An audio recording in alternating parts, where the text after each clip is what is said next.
Nung naintindihan ko 'to, hindi na ako natakot mangarap ng malaki. Dati kasi ang mindset ko, takot akong mangarap ng malaki kasi baka ma-disappoint lang ako 'pag hindi ko nakuha or baka may masabing ibang tao na napaka-ambisyosa ko naman. And this is a reminder na huwag kang matakot mangarap ng malaki.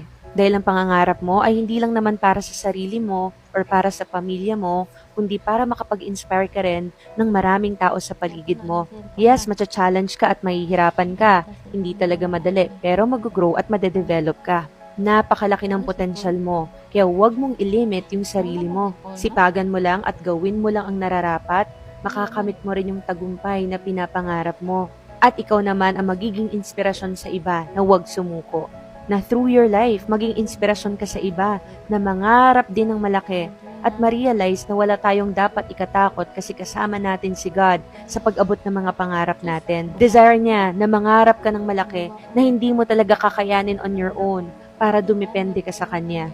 So this is your reminder to have a burning desire to fulfill your dreams, to inspire others to do the same. God bless you.